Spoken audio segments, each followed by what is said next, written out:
नहीं तो हमारा संगठन बड़ा है। हमारी बात, अब मैं जो बात यहाँ कह रहा हूँ वो 1 घंटे में पूरे जिले में घर घर तक पहुँचेगी हमारे कार्यकर्ताओं द्वारा। वही जो दिल्ली में एक दूसरे को हरा रहा था उसी की बात कर रहे हैं क्या? या वही जो बिहार में 11 सीटों पे एक दूसरे के खिलाफ लड़ रहा था, कौन से विपक्ष की बात कर रहे हैं? तो संगठन के आधार पे जो तमाम तरह की जो इस तरह के जो है रूमर्स उड़ाए जाएंगे, तमाम इस तरह की योजनाओं के नाम पे जो वोट को लूटने का काम किया, उनको उन लोगों में स्वाभिमान पैदा करके हम उनको उन योजनाओं की असलियत बता के लोगों को समझाने का हमने देख समझ लिया कि इसको किस तरह इसका मुकाबला करना है। और हम उत्तर प्रदेश में इसका मुकाबला करके दिखाएंगे। हम SIR का मुकाबला करेंगे और हम ये जो सरकार की स्कीम है जो चुनाव के समय आएगी, 4 साल 9 महीने इनका तेल निकालने का खून चूसेगी सरकार, 3 महीने की स्कीम चला के इनके वोट को प्रभावित करेगी, इसका इंतजाम हम लोग हम SIR का मुकाबला करेंगे। और हम ये जो सरकार की स्कीम है जो चुनाव के समय आएगी, 4 साल 9 महीने इनका तेल निकालने का खून चूसेगी सरकार, और 3 महीने की स्कीम चला के इनके वोट को प्रभावित करेगी, इसका इंतजाम हम लोग करके चलेंगे। नहीं तो हमारा संगठन बड़ा है। हमारी बात, अब मैं जो बात यहाँ कह रहा हूँ वो 1 घंटे में पूरे जिले में घर घर तक पहुँचेगी हमारे कार्यकर्ताओं द्वारा। तो हम संगठन के आधार पे जो तमाम तरह की जो इस तरह के जो है रूमर्स उड़ाए जाएंगे, तमाम इस तरह की योजनाओं के नाम पे जो वोट को लूटने का काम किया, उनको उन लोगों में स्वाभिमान पैदा करके हम उनको उन योजनाओं की असलियत बता के लोगों को समझाने का काम करेंगे। और मुझे विश्वास है ऐसी बहुत सारी योजना चला के सरकार ने कोशिश की है, लेकिन आज़ाद समाज पार्टी का वोटर जो सपोर्टर है भीम आर्मी का, वो डिगने वाला नहीं, उन योजनाओं पे नहीं वो करता है, वो बाबा साहब की वोट की वैल्यू समझते हैं। विपक्ष है ही कहाँ है विपक्ष? आप बताओ कौन से विपक्ष की बात कर रहे हैं आप? इंडिया अलायंस की बात तो नहीं कर रहे हैं। वही जो मध्य प्रदेश में एक दूसरे के सामने लड़ रहा था, वही जो हरियाणा में एक दूसरे के सामने लड़ रहा था, वही जो दिल्ली में एक दूसरे को हरा रहा था, उसी की बात कर रहे हैं क्या? या वही जो बिहार में 11 सीटों पर एक दूसरे के खिलाफ लड़ रहा था, कौन से विपक्ष की बात कर रहे हैं? यहाँ विपक्ष अगर कोई उत्तर प्रदेश में है तो वो आज़ाद समाज पार्टी काशीराम है। इसका एक एहसास अभी 3 मंडलों की टीम पश्चिम में कराया, अभी आप देखना कि पूर्वांचल में भी कराएंगे और आने वाले समय में पूरे उत्तर प्रदेश में कराएंगे। विपक्ष जो है वो संघर्ष से पैदा होता है। संघर्ष कौन कर रहा है?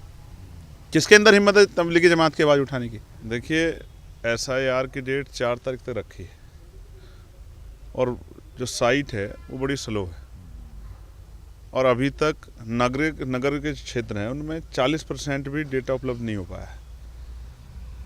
लगातार BLO जो हैं मानसिक रूप से पीड़ित होके, और कई BLO ने सुसाइड कर लिया है। लोग परेशान हैं, आम जनमानस परेशान, और सबसे बड़ी परेशानी आ रही है उन महिलाओं को जो कम पढ़ी लिखी है। ऐसे समय में मुझे ऐसा लगता है कि अगर SIR की प्रक्रिया का समय नहीं बढ़ाया गया तो इसका बहुत बड़ा नुकसान कमज़ोर वर्गों के वोटों पे पड़ेगा। और ये वोट जो है हमें आसानी से नहीं मिला है कि निजी क्षेत्रों में SC ST OBC को, यानी कि 98% जो प्राइवेट सेक्टर है, मैं आपकी जानकारी के लिए और देश की जानकारी के लिए बताना चाहता हूँ कि 2% सरकारी सेक्टर है।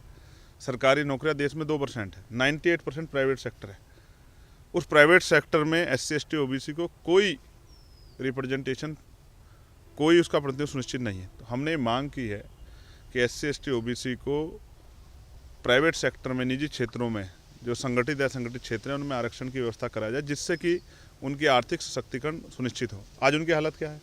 ना उन पर ज़मीन है, ना उन पर व्यापार है, ना उन पर नौकरी रोजगार। पढ़े लिखे बच्चे बेरोजगार घूम रहे, कोई पूछने वाला नहीं है।